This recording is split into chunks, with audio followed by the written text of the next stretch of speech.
So Deep Purple has a new album coming out, and yeah, it's at their end of the career. Who knows how many more albums these boys have left in the tank? But one thing is for sure: these guys aren't slowing down, even if their music is. Let's dive in. I don't know what lies ahead. It's all a mystery, man. Deep Purple's Whoosh. So, Deep Purple, do we really need an introduction to these guys? Legendary rockers from the 60s and 70s. I grew up with this band, so I love them, like Machine Head, their self-titled ones, or I guess different shades of Deep Purple in rock.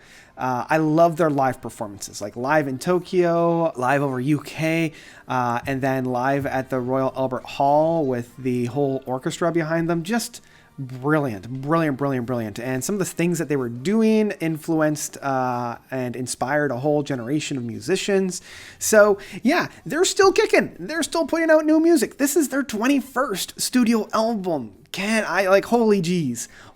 Now, obviously not all the original members are here. The legendary keyboardist of John Lord unfortunately did pass away a number of years ago, and my heart still goes out because he's one of my all-time favorites. But Don Airey is filling up his shoes. He's been with the band since the early 2000s, and he's been doing a pretty good job. And we do have a number of founding members, or semi-founding members. I mean, Ian Pierce being the main drummer, he's still here.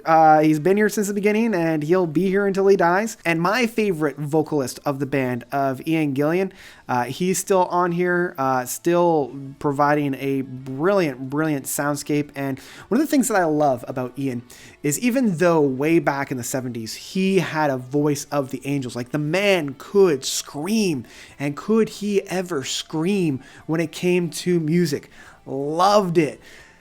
Obviously the dude is old. He can't scream anymore. So it's much more of a bluesy kind of a feel. It's much more of a hunkering down and playing in his own wheel box. And rounding out this band, we have Steve Morse on lead guitars. And Steve Morse I've actually heard from Flying Colors, his project with Neil Morse and Mike Portnoy, as kind of like the poppy, rocky kind of an outfit. So yeah, we have another album from the boys. I forgot to mention Roger Glover on bass. Again, been there pretty much from the beginning.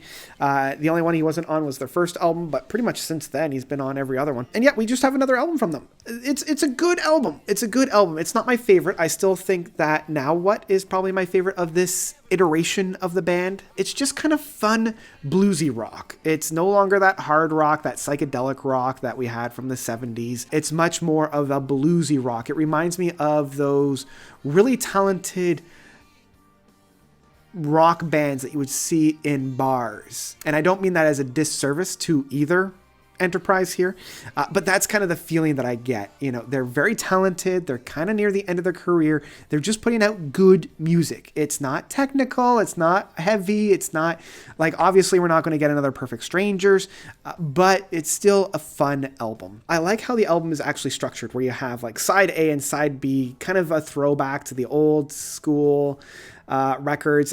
I love that. I really do. A number of these tracks are really fun. My favorite one is Nothing at All, the fourth track. It's very meaty. I love the keyboard work that we have on there. It does feel a little bit more on the bluesy side, and I love how all the boys are coming together on that. And I also love Remission Possible.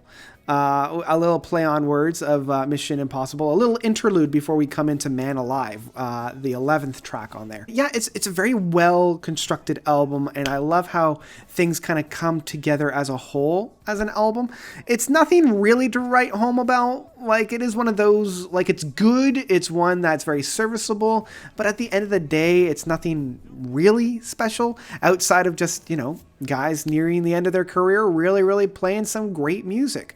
So if you're into kind of this bluesier style of rock, then this is definitely going to be for you. But if you're kind of hoping for something, you know, a little bit more heavy-handed, a little bit more rockin' with a lot of energy, this isn't that. And I mean, they haven't really been this since the 90s, and maybe the last album that was really rockin' was probably Bananas. That was like early 2000. So yeah, it's not their best, but it's leagues away from being their worst. And yeah, it's just fun. It's just fun.